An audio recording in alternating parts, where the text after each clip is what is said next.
কোনো রকম চালের গুঁড়ো তৈরি করার ঝামেলা ছাড়াও যে রান্নার কড়াইতে এত সহজে ফুলকো জালিদার চিতই পিঠা তৈরি করা যায় না দেখলে বিশ্বাসই হবে না। এভাবে চিতই পিঠা বানানোর জন্য আলাদা করে মাটির খোলা মাটির সাজের কোনো রকম দরকার হবে না। রান্নার কড়াইতে একদম পারফেক্ট ফুলকো জালিদার চিতই পিঠা তৈরি হবে একদম সহজভাবে। প্রত্যেকটা পিঠা হবে ফুলকো ফুলকো জালিদার। রেসিপিটা কে কোথা থেকে দেখছেন কমেন্টে অবশ্যই জানাবেন। ভালো লাগলে লাইক কমেন্ট শেয়ার করে দেবেন। চিতই পিঠা তৈরি করার জন্য একটা মিক্সিং বলে আমি দিয়ে দিচ্ছি 1.5 কাপ পরিমাণে আতপ চাল আর জল দিয়ে 2-3 বার ভালো করে চালটাকে ধুয়ে নেব। তারপর এর ভিতরে পরিমাণ মতো জল দিয়ে দেব। এবার আগুন জ্বালিয়ে হালকা জলটাকে জাল করে নেব। এটা কিন্তু টক বগিয়ে ফুটানো যাবে না জলটাকে। এটা যখন হালকা জাল চলে আসবে চালটাকে ভালো করে জলের সাথে মিশিয়ে এটাকে 30 মিনিটের মতো ঢাকা দিয়ে রেখে দেব। জলটা যদি একদম বেশি গরম হয়ে যায় তাহলে চালটা কিন্তু একদম সিদ্ধ হয়ে যাবে, পিঠাগুলো অনেক বেশি নরম তুলতুল হবে। তার জন্য কিন্তু একদম ঠিক মতো জলটাকে গরম করে নিতে হবে। 30 মিনিট ঢাকা দিয়ে রেখে দেওয়ার পর চালটা একদম নরম হয়ে গেছে। এবারে চালটাকে মিক্সার জারে চাল আর সামান্য জল দিয়ে ভালো করে ব্লেন্ড করে নেব। আর ব্লেন্ড করা চালটাকে চেলে নেওয়ার জন্য এরকম একটা চালনি নিয়েছি। এবারে ব্লেন্ড করা চালটাকে চালনিতে করে চেলে নেব। ব্লেন্ড করার পর এর ভিতরে ছোট ছোট চালের দানা থেকে যেতে পারে, তার জন্য কিন্তু এটাকে চেলে নিয়েছি। যদি একদম মিহি ভালো করে ব্লেন্ড করে নিতে পারেন তাহলে এটা চেলে নেওয়ার কোনো দরকার নেই। ব্লেন্ড করা চালটাকে ভালো করে চেলে নিয়েছি। এবার এর ভিতরে দিয়ে দিচ্ছি 3 টেবিল চামচ ময়দা, তার সাথে স্বাদ মতো নুন দিয়ে দিচ্ছি। এগুলোকে একসাথে ভালো করে একটু মিশিয়ে নেব। যখনই চিতই পিঠা খেতে মন চাইবে চালের গুঁড়ো তৈরি করার কোনো ঝামেলা করতে হবে না। আতপ চালটাকে এভাবে ভিজিয়ে ব্লেন্ড করে এতটা ফুলকো জালিদার চিতই পিঠা তৈরি হবে, না বানালে বিশ্বাসই হবে না। এবার এর ভিতরে 1/2 কাপ পরিমাণে জল দিয়ে দিয়েছি। জলটা এখানে কুসুম গরম ছিল। এই কুসুম গরম জল দিয়ে পিঠার ব্যাটারটাকে তৈরি করে নেব। অল্প অল্প করে জল দিব আর পিঠার ব্যাটারটাকে তৈরি করে নেব।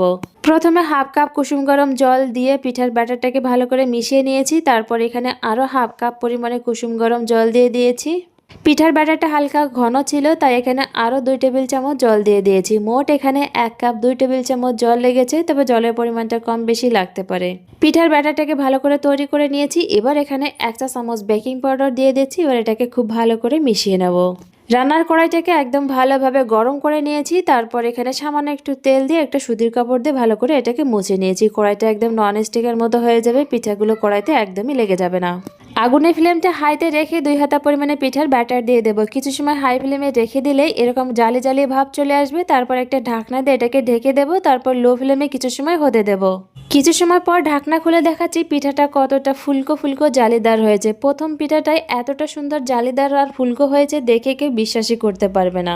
এবার পিঠার পিছনের দিকটা দেখিয়ে দিচ্ছি। পিঠা কিন্তু একদমই পুড়ে যায়নি, কড়াইতে লেগেও যায়নি, একদম পারফেক্ট চিতই পিঠা তৈরি হয়েছে। একইভাবে আরও একটা পিঠা তৈরি করে দেখাচ্ছি। গ্যাসের ফ্লেমটা হাইতে রেখে 2 হাতা পরিমাণে পিঠার ব্যাটার দিয়ে দেব। তারপর এটাকে কিছু সময় হাই ফ্লেমে রেখে চারপাশে যখন এরকম জালি জালি ভাব হয়ে আসবে তারপর এটাকে ঢাকা দিয়ে দেব।